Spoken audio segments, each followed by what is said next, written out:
رمضان المبارک کا مبارک مہینہ ہم پہ سایہ فکن ہونے جا رہا ہے اور آج یکم رمضان المبارک ہے۔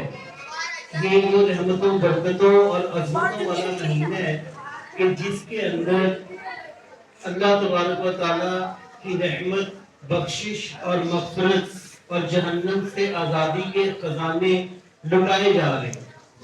آقا کریم صلی اللہ علیہ وسلم کی حدیث مبارکہ ہے، بخاری شریف کی پہلی حدیث ہے۔ صحائف ستہ میں سب سے معتبر کتاب حدیث کی دنیا میں بخاری شریف، اس بخاری شریف کی پہلی حدیث کے اندر حضرت عمر رضی اللہ تعالیٰ عنہ سے روایت ہے۔ وہ فرماتے ہیں کہ آقا کریم صلی اللہ علیہ وسلم نے ارشاد فرمایا، انما الاعمال بالنیات، کہ عملوں کا دار و مدار نیتوں پر ہے۔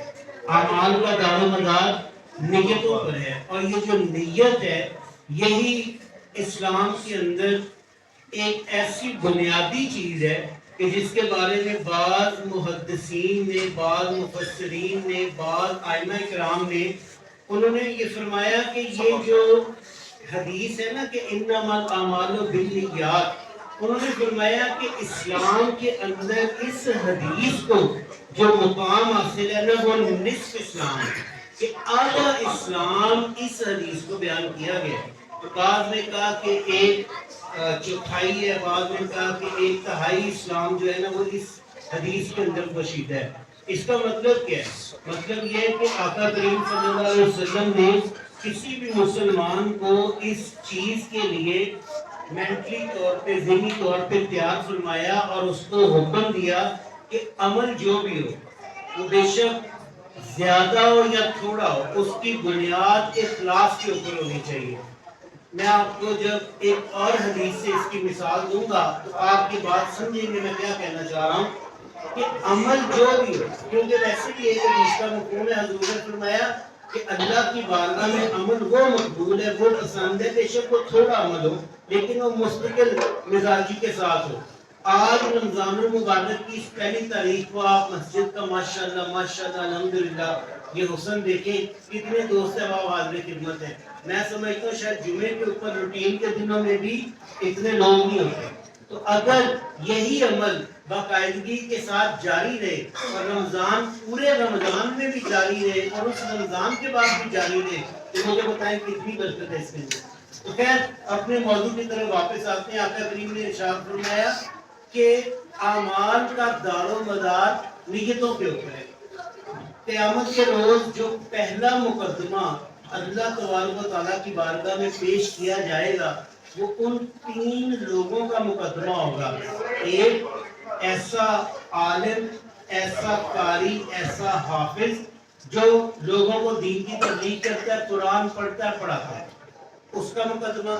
دوسرا وہ بندہ ہوگا جو بہت دولت مند ہے، وہ بہت دولت خرچ کرتا ہے، وہ بڑی رفع عامہ کے کام کرتا ہے، مساجد بناتا ہے، مدارس بناتا ہے، بڑے لوگوں کی مدد کرتا ہے، دوسرا وہ بندہ۔ اور تیسرا وہ بندہ ہوگا جو اللہ کے راستے میں شہید کیا گیا۔ حضرت ابو ہریرہ نے جب یہ حدیث بیان کی تو اس حدیث کو بیان کرنے سے پہلے 3 مرتبہ وہ بے ہوش ہوئے۔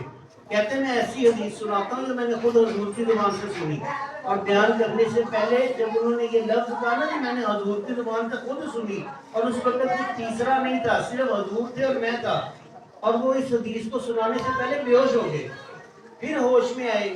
بندوں نے کہا جی سنائے حدیث، وہ جب یہ حدیث شروع کرنے لگے پھر بے ہوش ہو گئے۔ تیسری مرتبہ بھی یہی عمل ہوا۔ اس سے اس حدیث کی آپ سینسٹیوٹی کا اور اس کے ٹاپک کا اندازہ لگائیں۔ وہ فرماتے ہیں کہ ان 3 بندوں کا مقدمہ پیش کیا جائے گا نا تو اللہ عز و جل پوچھے گا کہ بھئی بتاؤ حافظ صاحب، قاری صاحب، مفہوم حدیث ہے، فرمائے گا کہ حافظ صاحب، قاری صاحب دنیا کے اندر کیا کرتے رہے؟ یا اللہ میں صرف تیرا قرآن سناتا رہا ہوں، میں ممبر رسول کی زینت بنتا رہا ہوں، میں نے صرف تیرا ذکر کیا ساری عمر۔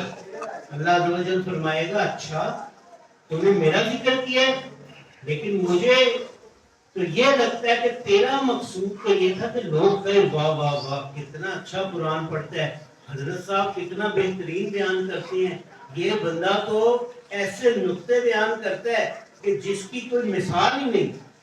کیا ایسا نہیں ہے؟ اللہ فرشتوں سے پوچھے گا، فرشتے کہیں گے یا اللہ بالکل ایسا ہی ہے، اس کا مقصود نظر تیری رضا نہیں تھی، اس کا مقصود نظر یہ تھا کہ لوگ اس کی تعریف کریں کہ کیسا اچھا قرآن پڑھنے والا ہے۔ اللہ تبارک و تعالیٰ فرمائے گا اس کو جہنم میں ڈال دو، فرمائے گا اس دولت مند کو، اس خرچ کرنے والے کو کہ تو نے یہ جو اتنا خرچ کیا، تو نے، وہ کہے گا جی میں تو ساری عمر تیرے راستے میں خرچ کرتا رہا ہوں، فرمائے گا کیا تیرا مقصود یہ نہیں تھا کہ لوگ کہیں واہ واہ یار کتنا سخی آدمی ہے، لوگ تیری تعریفیں کریں؟ فرشتے کہیں گے یا اللہ اس کا یہی مقصود تھا، فرمایا جائے گا اس کو جہنم میں ڈال دو۔ اور اس بہادر آدمی کو جو ہر فرنٹ لائن کے اوپر رہتا تھا، بڑے نعرے لگاتا تھا، بڑے جہاد کرتا تھا، پوچھا جائے گا تیرا یہ مقصود نہیں تھا، تیرے دل میں یہ بات نہیں تھی کہ لوگ کہیں بڑا بہادر آدمی ہے؟ فرشتے کہیں گے یا اللہ اس کے دل میں یہی بات تھی۔ حضرت ابو ہریرہ رضی اللہ تعالیٰ عنہ فرماتے ہیں کہ ان 3 لوگوں سے جہنم کی آگ بھڑکائی جائے گی، سٹارٹنگ پوائنٹ وہ 3 لوگوں۔